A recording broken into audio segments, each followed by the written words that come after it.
Hello, guys, and welcome back. Welcome back to another episode of the ADH Dads. We got a special guest for you today, Coach Ray. Man, what's going on? How you doing today? I'm doing so good. Life is wonderful. I'm glad to hear that, man. This is a perfect episode for us because you're this fitness coach. You've got this great online presence.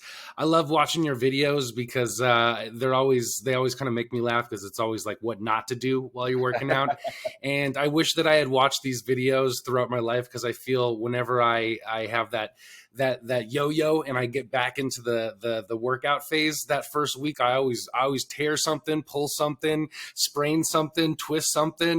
I always get hurt, man, the first week, and it derails my confidence and all that momentum I build up. So I love watching your videos, man, because you're teaching some good stuff, man. I think some valuable information can be caught by watching you.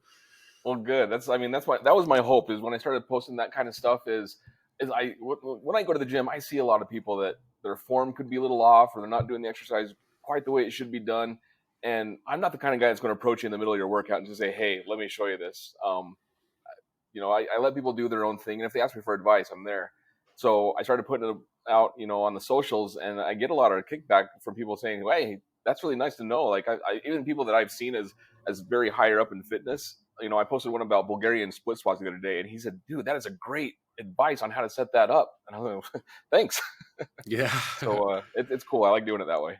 Good, man. Yeah, because JJ and I are 2 weeks into 75 hard, so two Oh, workouts a day, gallon of water, and all sorts of other rules. But yeah, we did this last year, and I didn't hurt myself during a workout. It was actually just a clumsy mistake. I tripped down the stairs and fell into my pile of weights at the bottom of the stairs and just hit my shoulder just the right way, and it took me out for like the first like 2-3 weeks. I had to really do some light stuff. But like I say, man, every time I try to get back in the gym, I just do that man thing where I'm like, well, I got to do 100 pull-ups a day, and I've never done 10 in my life, and I always end up inevitably having to sit on the bench for a little bit while that heals. So that's cool, man. I'm glad you're here to join us.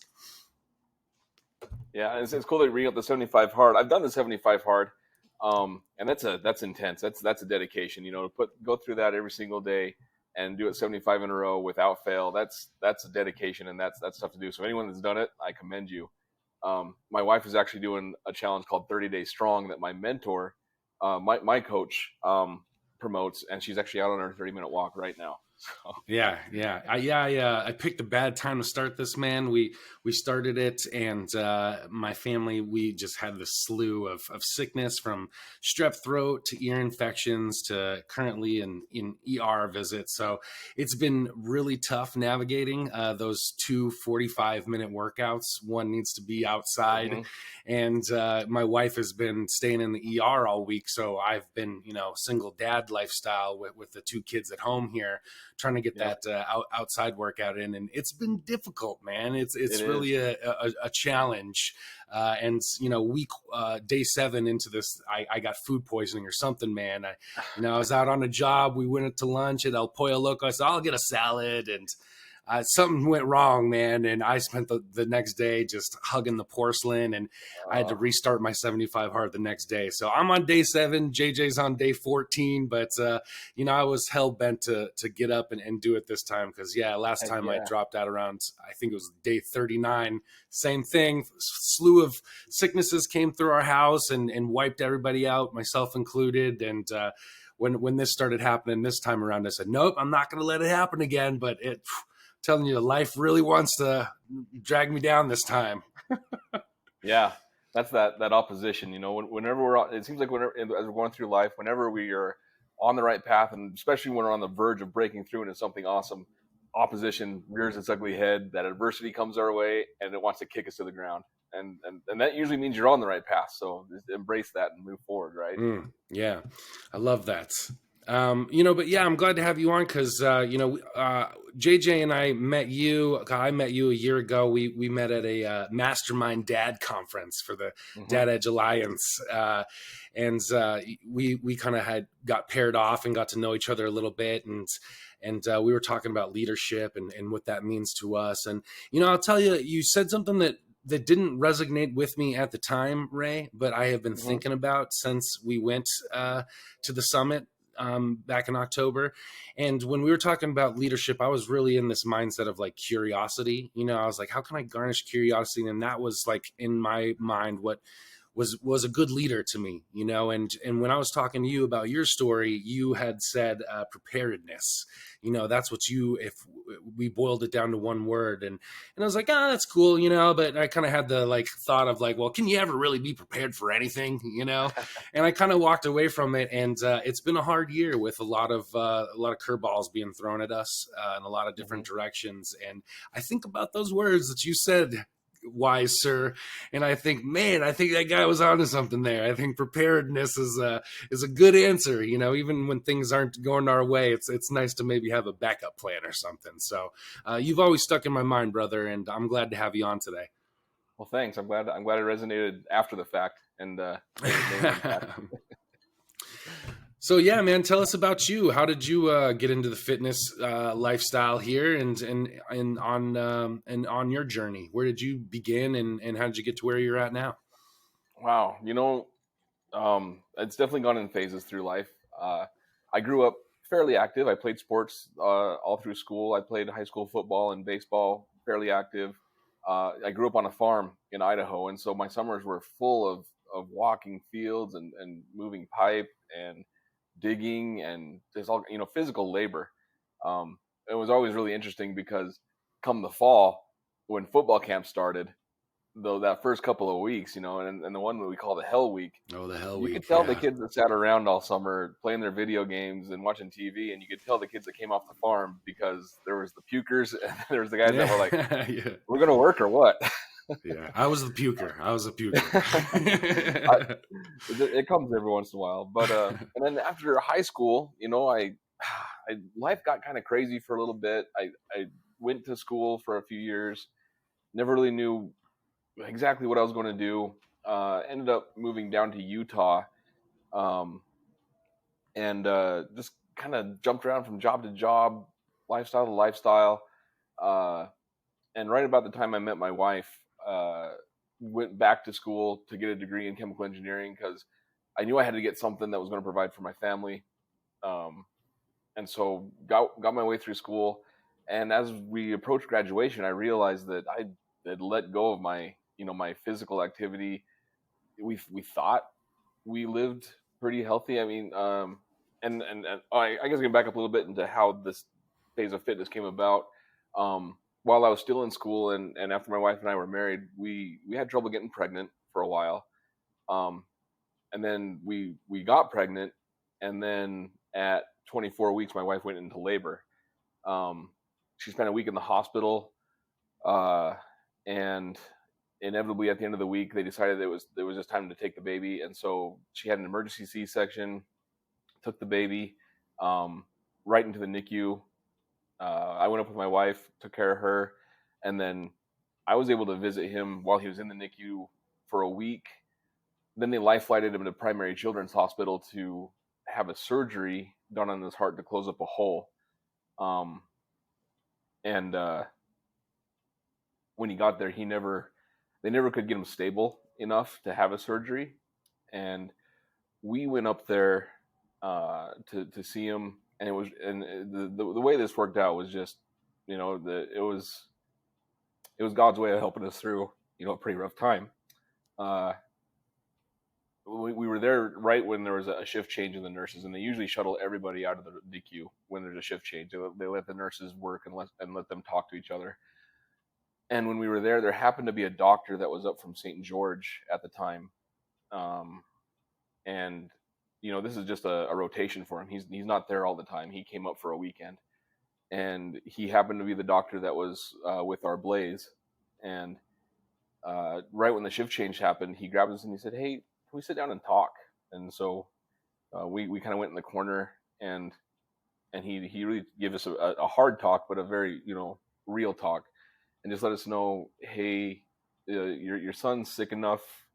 We can't get him stable. He's having seizures, and we're not going to be able to do a surgery to close off this hole in his heart. And he explained, he said we can keep him alive as long as we want to, but he's probably going to be on machines for years, if not the rest of his life. The quality of his life won't be anything outside of the hospital. And then he hit us, and he said, without asking, I could probably tell you that we're of the same faith, and we all believe the same thing. Uh, we believe that your boy is here. He's received his physical body, um, and his calling is done. Uh, so he said, I just want you to think about that. And so we went home that night, and we deep in thoughts and in prayers, and we woke up the next morning, um, and we both just had the most incredible feeling of calm and peace, that we both just looked at each other and said, it's time to go say goodbye. Um, wow, didn't know this was going to come up.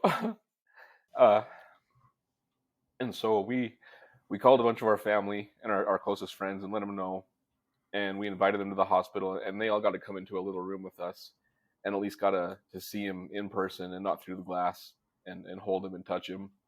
And then we after they all left, we spent some time with him, and we let him go back home. Um, so that was 14 years ago.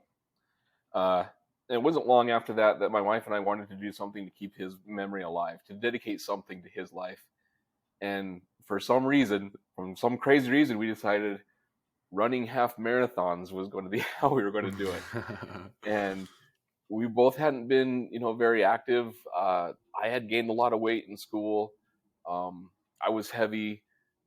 My wife was heavier than she is now, and we ran that first mile to train, and we thought we were going to die.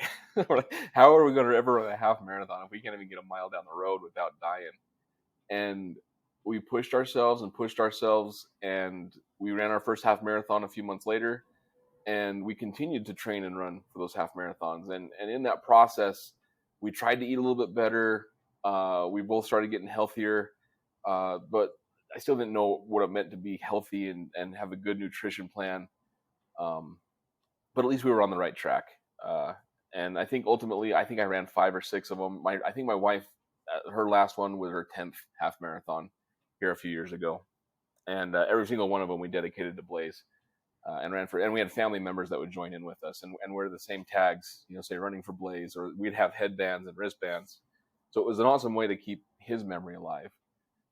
Um, I graduated from school and moved up to where we are now. I was offered a job with Procter and Gamble, making toilet paper and paper towels. Everything I made went in the trash or down the toilet. So uh, it was work, and we were up here, and I started going back to the gym, started working out regularly, started lifting. And at that point in time, I had probably come down from around 240, 250 pounds, not healthy, to probably close to 200 pounds and looking better, feeling better. And the local guy here, who's now one of my really good friends, he approached me, and he had just gotten on stage and competed in a natural men's physique show in like 2013, something like that. And he comes to me and he says, "Hey, do you want to get on stage next year?" And I looked at him like he was crazy. I said, "There's no way you're gonna get me. Look at me. I'm fat. I'm a big guy." And he says, "Yeah, well, we can do it. Let's just work together. We'll do it." And so we trained for months. He helped me with my diet, and even then, it wasn't like a real like good nutrition plan, but it was at least better than I was on. And by the time I got on stage in the fall of 2014, I had gotten down to 150 pounds, and just Wow. shredded everything off. So that's a 100-pound swing from 2 or 3 years before, all the Yeah, way down to yeah. 150. And I felt great, but I was just this skinny guy, not a lot of muscle. And I loved it though. I loved the fact that I could manipulate my body, eat well, train, and feel good about myself physically, and and do something like that, that intense, and dedicate myself to it. Uh, and then so I did another show in the spring of 2015 and another show in the fall of 2015, just so back to back to back of this kind of like maintain cut, get on stage. in this natural men's physique world. And after that last show, I was going to do one more in the following spring in 2016, but where I was working at Procter and Gamble, they sent me back east for a couple months, and it was right over when the competition was going to be. And I thought, well, I can't train for it because I'm not going to be here. So I decided to take some time off. I wanted to gain muscle, get bigger, and really like learn what it was about to eat, eat to grow and be physically fit. And so I, kept going to the gym, kept lifting, kept eating. And then 2018 comes along, and I think to myself, you know what? I think it's time to get on stage again. And I wanted to do it in a full bodybuilding show with the big guys. And so I hired a coach in the spring of 2018. And in the fall of 2018, I I got on stage for my true novice show as a bodybuilder, and did well. I was already old enough to be in the Masters, so I took that without any problem. And in the Open, I was in the running, but not the best. And my coach he took me aside after that and said, "Hey, we've got some great potential. Your body size, your type, your genetics, we can really get you somewhere." Um, and so I took the next year to really focus on getting big.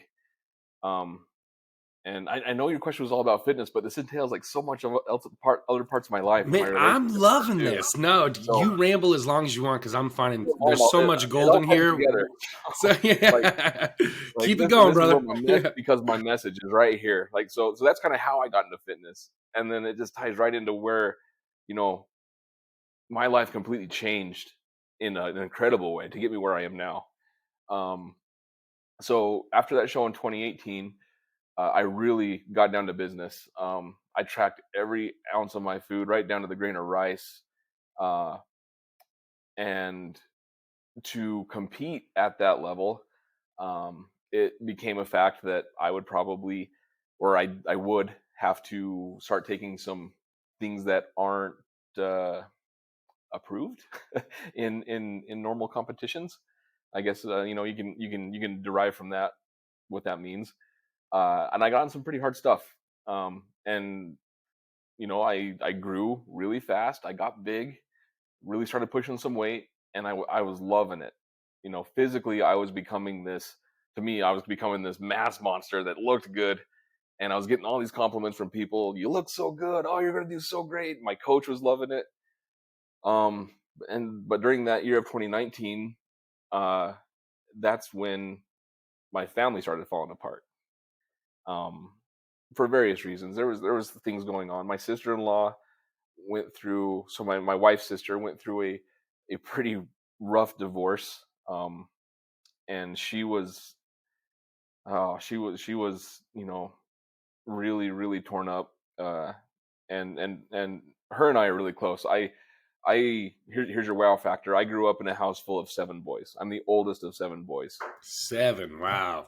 Yeah, no sisters. Grew up in this little farmhouse, so I never had a sister growing up. And so my wife's sister and I have become, she's my sister. I'll tell anybody she's my sister. Um, and so watching her go through that, being there for her, talking with her through it. My wife took it really hard. She took a lot of it on herself, which is part of her empathy. She's an empath, and so when things like that happen, she feels it. She feels everything from it, and she took a lot of that on herself. And in the meantime, I'm still doing my bodybuilding thing, and she starts to express these concerns about how selfish I'm being, how self-absorbed I am. That every time we walk by a mirror, I can't help but look at the mirror and stop and do a couple angles and check myself out. Um, and that I'm so dedicated to the gym that I'd rather miss a part of our life than miss a part of the gym. And when we go out to dinner, I'm bringing my Tupperware with my meal in it and not eating with the family or eating what they're eating. And she started expressing these concerns, and to me, I was just like, it's my sacrifice, no one else's. So what's the big deal? And I was just so focused on this physical realm that I let a lot of the other important parts of life fall by the wayside. Um, and so I continued to train, continued to compete, to get ready to compete.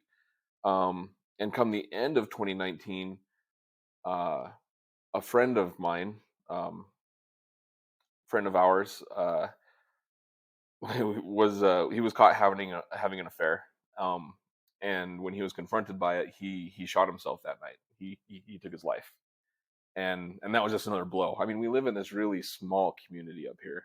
Everybody knows everybody. Everybody knows everything about everybody else's lives, and so that was devastating. And my wife again took a lot of that on herself because she had a little involvement with breaking the news, um, and she took that on herself. And as that year progressed, and as she went through this stuff and put all this on her plate, to me, from my perspective, it felt like we were falling down the list on on her priority list. That we came pretty much last to everything else, and where I was mentally and emotionally because of where I was focused and the stuff I was on, our marriage became incredibly strained at that point. And so kick it over to 2020. Um, we're on the way back from my parents' house on New Year's Day, and we have our first major blow up fight in the car on the way home from my parents' house. And and it was crazy because when it happened, I was like, wow, I was like, where did that come from? That's not us. Like, we don't blow up like that. Like, we have our fights, we have our disagreements, we don't blow up like that. And so we got home, and things just got rougher from there. They just got worse. Um, it seemed like every time we tried to discuss something, it would just go nuclear. We would blow up. We would fight. We tried going to a counselor once, and he gave us some instructions, and we came home, and neither of us did what he asked us to do. Instead, every time we talked, it would just turn into this nuclear bomb. And the worst part about it was it was in front of my boys. Since we had our oldest that we lost, we have three boys. And at the time they were 10, 8, and no, not quite. They're probably like 9, 7, and 5. I think it was probably about where they were.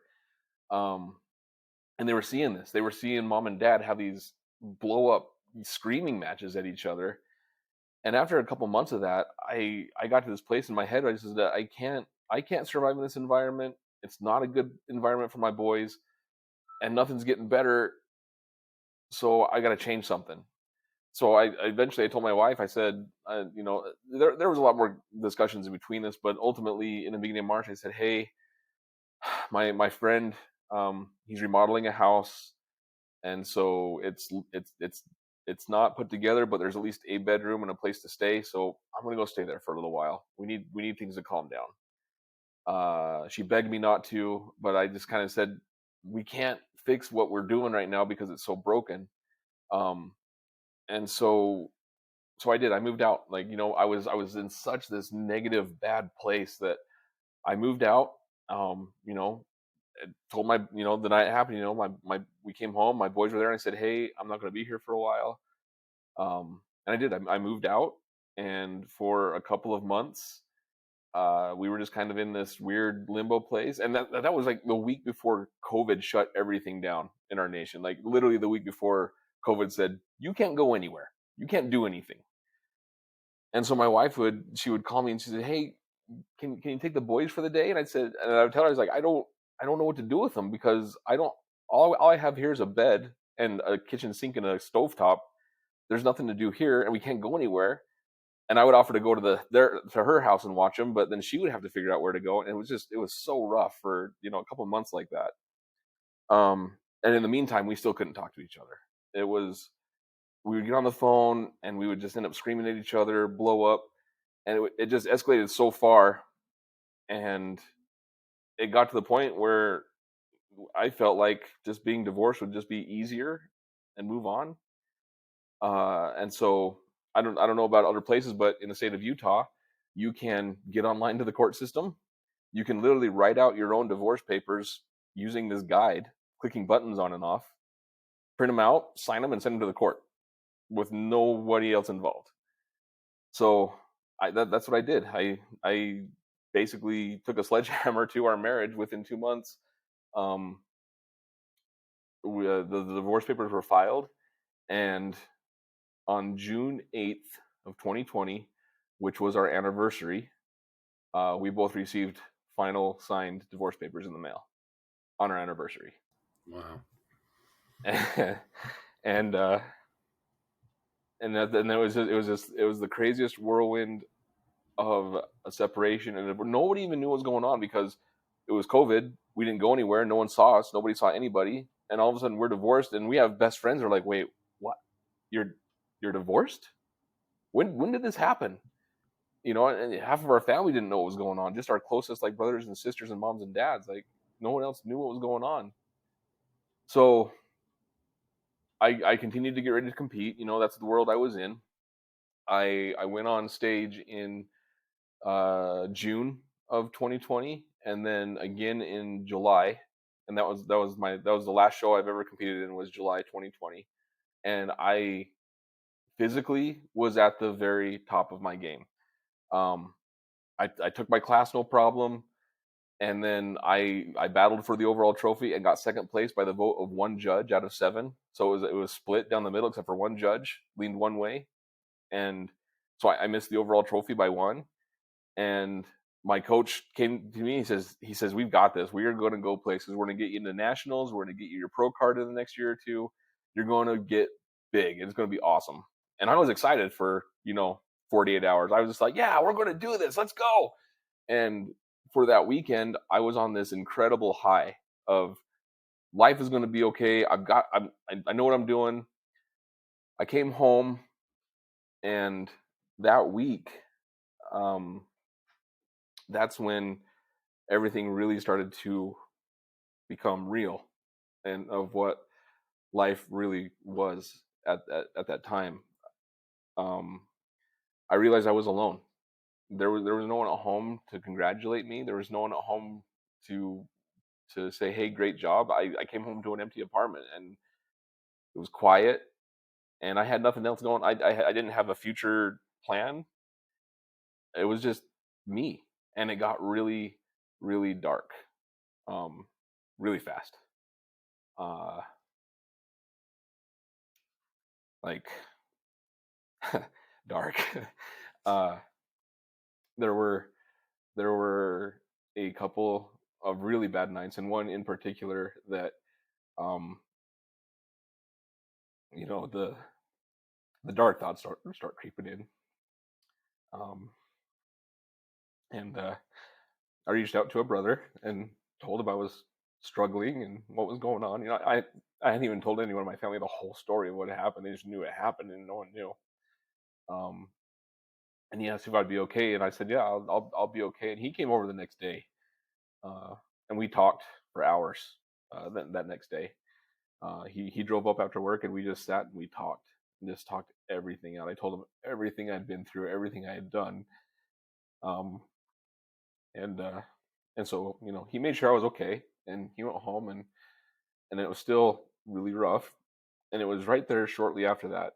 I mean, within a day or two, that I realized that my life wasn't going to go anywhere.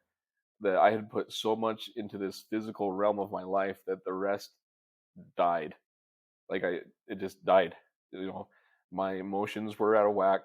Mentally, I wasn't in a good place, and spiritually, like I had nothing. I hadn't built anything spiritual for so long that I was a shell of a man with a great physical body. That's who I was. Um, and it was that very week. My wife was getting ready to sell her house. It was a decision she made that, even as much as I told her, "Hey, I'll help you take care of keeping the house. Let's just keep it." She felt like she needed the change, and that moving on would be the best decision for her and to take care of the boys. So I went over to help her sign all the paperwork, and on my way out, don't know why, she just said, "Hey, can I have a hug?" And I said, "Well, yeah, of course you can have a hug. I'll give you a hug." And and to me, like I don't know what she was feeling, but to me, it was more of there was more to that hug of just hey, a hug. It was from my side, it was like, wow, I really miss this life, and I miss you, and I miss us. And so we sat there for a minute, and we chatted for a second, and now listening to her when she tells her side to other people, she explains it as the first time in months or even more than a year that I had really expressed any emotion that she could see or feel. And, just in that one instance of, whoa, this guy still has emotions. um, and that's where I started making my way back. I started, I, I went and I got a life coach. I started doing some work on my own, started building my life back together. Um, and just to shorten up the story, I did work on my end. My wife did work on her end. It was a long road, which we're grateful for. We know for a fact that, that at that moment, after we hugged and after we had a moment, that if we would have just said, "Hey, we're fine. Let's just jump back into this," that it would have crumbled. There was no foundation to put everything back together on. It just would have fallen apart. But us doing the work separately and very slowly moving back into being closer and closer. Come the next spring, uh, my lease was up on my apartment. She was about to have shoulder surgery. We had built a lot along the way, and we decided it would be best just for me just to move back in. So 2 years ago, I moved back in with my family, with just kind of like, let's just see how this goes. We'll work on it. Um, Most of our family was, "Hey, this is great." We had a couple of members of our family that are like, "Well, you can't live together." uh, and so, but we did. And then in July, we went down to Mexico for a vacation, and I pulled out her ring and I proposed to her, and she said, "I don't know," but she put the ring back on, so she started wearing it, and things got better and better, and finally, end of November of 21, we got remarried. So we are right around the 18 months remarried mark. And so now when people ask us how long we've been married, I usually like, I don't know, but we're Do calling you it, push them together or do you subtract the gap? exactly. That's How do that's you add it? we decided just to push it all together. It's all one marriage, and we had a bad spot, but we counted all together. So, and then Well, I was done with the bodybuilding world, and that was a promise I made to myself and to my family, to saying I don't want to go back there. But I still love the fitness part of life, but I know that there's so much more involved, that you have to balance your life physically, emotionally, mentally, and spiritually to be whole and really be healthy, and build a life, happy and worth living. And so my wife and I have both embraced that. We've both been through a couple different courses that really focus on that. And as I've embraced it and lived it, and everybody, people around us have noticed the growth that we've made. They ask us what we're doing, ask us how we're making it. And and I got involved being a coach with a company helping men going through separations and divorces, and I finally got this, hey, I could be a coach. And I got from different people saying, you should coach people, you should use what you've learned to get out there and coach. And so at yeah. the beginning of this year, or the very tail end of last year, beginning of this year, I thought, maybe it's time to make a push and do it. And so I started this online business, online fitness business. And there's a couple of rough points getting started, but I've been able to mold it now into a place where it's very comfortable and organic. And I love the clients I have. I love I love that I can teach them not only to be healthy with their bodies physically and with nutrition, but as I check in with them and as I talk to them and really dive deeper into their life, that I can help them pinpoint those parts of their life that might not quite be lining up with their progress, and help them develop that part too, so that they can balance their life and not just be focused on this physical place like I did, and lose sight of everything else. So, how's that for a fitness journey? Wow. Yeah, man, that was so great. I mean, that's what a great story of redemption. And I love just, I couldn't even interject because I was just so captivated by listening to you tell that. And before we hit record on this, you said something poignant to me that, you said, I asked you, is there anything you want to stay away from? And you said, no, I'm an open book, man. My mess is my message. And I really like that, and listening to your story, I hear a lot of parallels into my own journey. Mm. We got separated around the same time. Mine was about June of 2019 when I separated from my wife of 9 years. And there was I dealt with a lot of addiction and stuff in there, with my own stuff, and made a mess of that Mm-hmm. marriage. And through that mess, learned a lot. When I started getting life coaches and going on spiritual journeys and existential ones and fitness journeys, and really getting my mind and my body and my heart right, and all the lessons that I learned, that what you said there, my mess is my message, really kind of just kept popping out at me. And I thought, God, I just don't want to see another guy make all these mistakes that I just trudged myself through. And what can I do? JJ, let's do Mm-hmm. something, man. So we start this podcast and in our own way. And here you are doing that too. And I think that's just so great and beautiful, even from the first part that you were telling about your son, and the tragedy and loss and trauma that you experienced there, and how it's motivated this first step to a journey that's led you are to where you are today. And I just think that that's really beautiful and inspiring. And I got a whole bunch more I want to say, but I also want to let JJ say something if he wants to, because he's been sitting there so quietly captivated it as well. So before I go rambling for the rest of the podcast, let's check in with JJ. Awesome. I, I appreciate everything that you've just shared, and I think we can extract moments from our own lives that are very much, relate in some way to your, especially to your emotional experience, which you said is like one of the core components to success in life. And when you mentioned your firstborn child, I'm a single father. I only have one son, and the simple question that I ask myself and I can ask of you is, what does that look like? When you've had experience in love throughout your life, and then you have a child, that instant connection that exists, this new form of love takes place with somebody you've never met until there they are in front of you, and you don't even have much time with him, yet you've found this additional, like, compartment in your brain, in your heart, that you didn't know existed, and it's massive. It's bigger than almost anything you've experienced before. That to me really stood out, and I just wanted to hear a little bit from you. Is what did that look like when you first experienced that with him? Oh, like I think it was a little different because of the circumstance of our firstborn.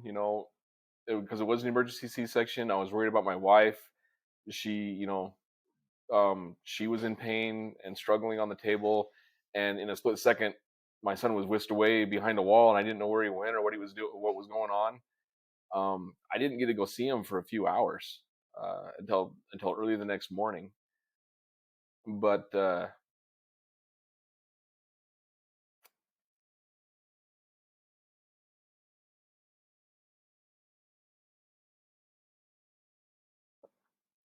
I remember walking into that NICU unit for the first time, and it's dark. It's still early in the morning. My wife's resting upstairs, and I get the first good look at my son, and I'm flooded with all these thoughts because there's my son, my flesh and blood, my firstborn, fighting for his life while he's hooked up to more tubes than I can count. His face is half covered with uh, a special mask to protect his eyes while he's under the bilirubin lights, and and so I have all these emotions of joy and happiness, but also fear, of the unknown, uh, not knowing if he's going to make it, what life's going to be like if he does make it, um, but knowing that you know this special spirit that belongs to us is here, even for just a minute. Um, the overwhelming thoughts of love, and gratitude to my God, to my Father in heaven, to to my wife for fighting as long as she did to bring him here. Um, it's overwhelming. That love and that gratitude is completely overwhelming. And so the experience when my second son was born, who is now, our oldest at home, was extremely different. A very normal pregnancy, a very normal birth, and he came out, and the loudest cry I've ever heard, the loudest cry the nurses have ever heard. They all stepped back and said, "Whoa, who is this?" He announced himself to the world like, "I am here." Um, and but just being able to hold him right away with nothing else wrong, and just stare into, a face, and hold a body that's not full of tubes or covered by a mask. um just that pure love that we inherit from God, radiating from all of us in that room. It's just, you can't describe a better feeling. Man, that's powerful stuff. And I really love hearing you talk about these moments that feel really heavy and tragic. And somehow, Ray, you find a way to put some beauty on it. And I think that's really difficult for a lot of men. I think a lot of us are hit with something heavy or something tragic, and we want to just buckle, because it's easy. And Hmm. I'm thinking of this book that changed my life. It's called The Book of Joy. It's a conversation between the Archbishop of Christianity, Desmond Tutu, and the Dalai Lama of Buddhism. And they get together for a week and they talk about what joy means to them. And there's 7 pillars to joy, right? It's like acceptance, humor, forgiveness, gratuity, generosity, and humility. I think there's one more I'm forgetting, but anyways, they kind of go through each of these conversations, talking about each of these parts, and one of the parts is forgiveness, and they go into depth about these genocides that happened in Tibet, right, where the Dalai Lama was forced out of his country and millions of people died, and they, through the teachings of Buddhism and these spiritual teachings, a lot of these families were asked years later, if they had any malice or ill intent or anger towards these people, that these political groups or these actual people that killed their families. And a lot of them said no, they didn't, and they, how could you not, this man killed your son, how could you forgive him for that? And they were just talking a lot about that. And the message that really stood out there from me is like, you cannot know joy without pain, and you cannot know the pain without the joy. You're in pain because there was once something very beautiful there that you loved unconditionally and fully and thoroughly, that is now not. And that absence of that love is what is painful. Hmm. And I'm just looking at your story and the way that you tell it, and it feels on the reciprocal end of that. Of there can be this really heavy pain in your life, and yeah, it can destroy us and it can weigh us down and it can buckle us, but there can be something that can be taken from that and turned in a way that can motivate us or make something beautiful. Now, I'm not saying that it makes it any better or that we would rather have this tragic thing in our life because it led to this beautiful growth. I'm sure that you would rather have the life of your firstborn son back in your life. And I'm sure that it's painful to walk through from time to time, to do those half marathons, to maybe even when you pick up the weights, maybe that's a trigger that comes up in your mind, that memory.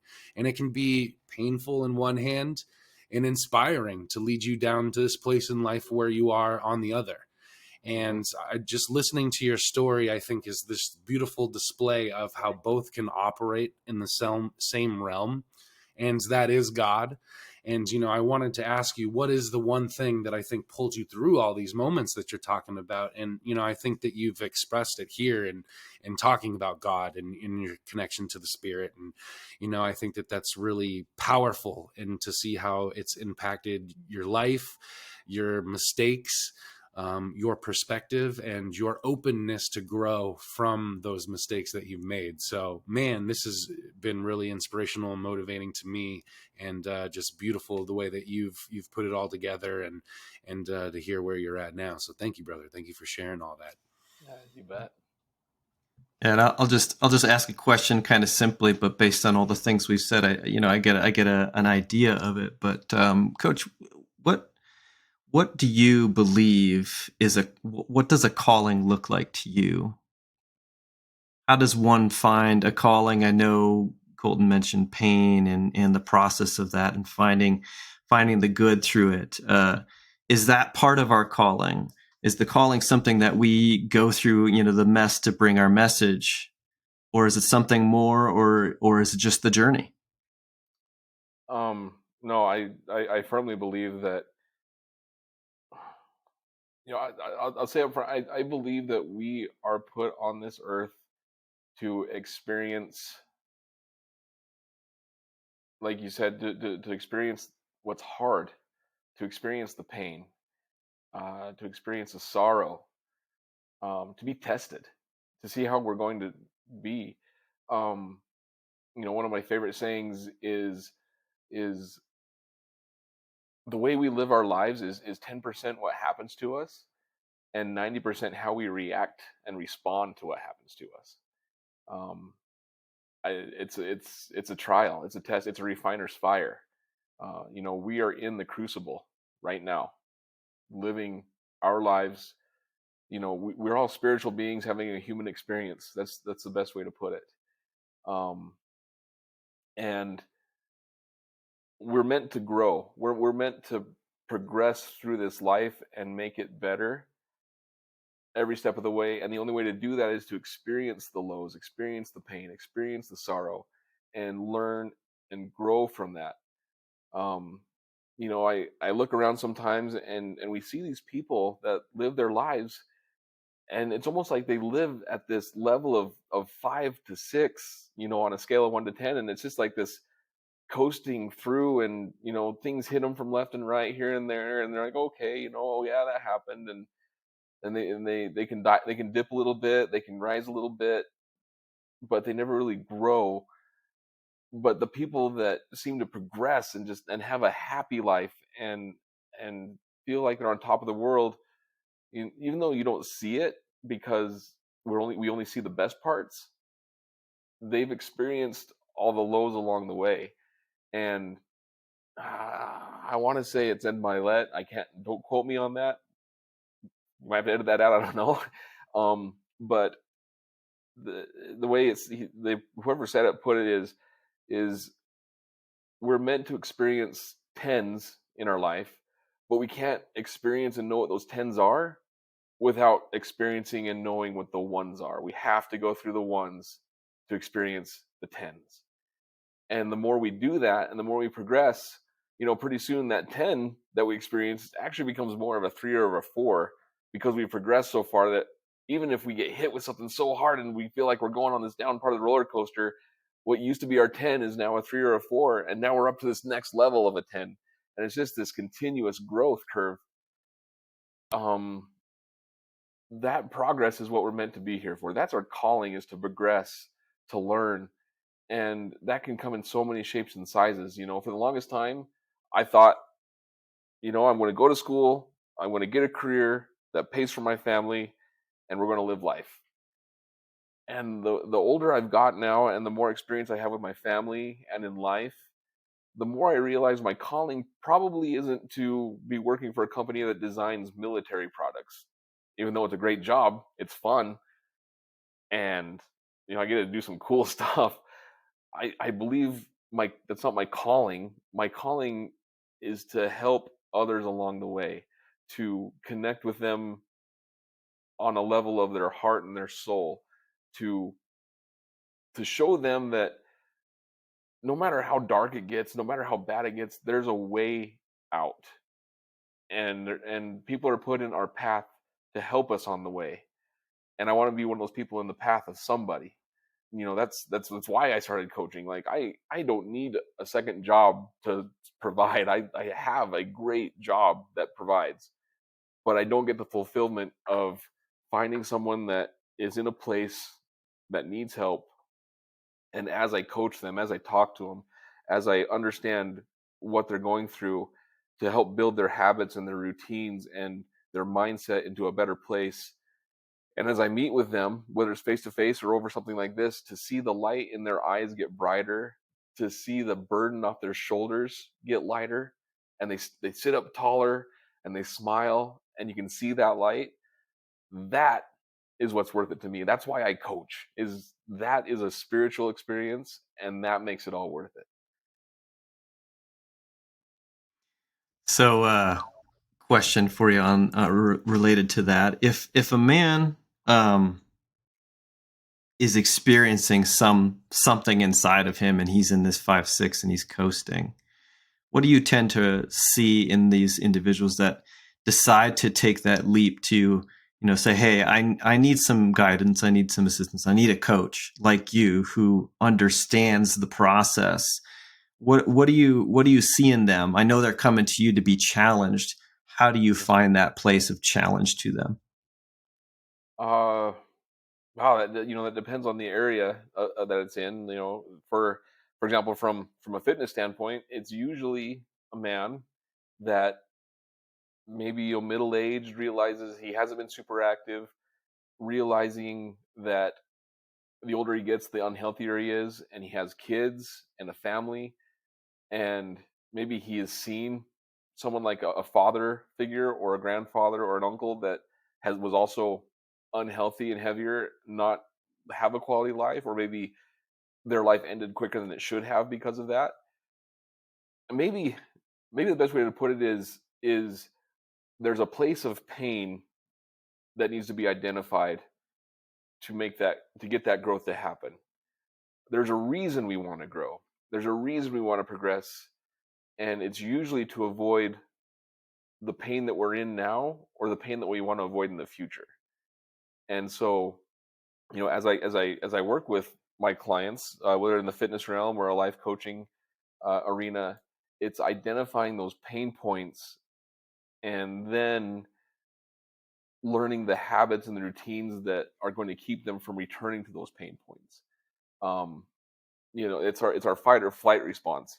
If you're used to sitting on the couch, watching TV, eating snacks, and vegging out after work, and that's your routine, that's your habit.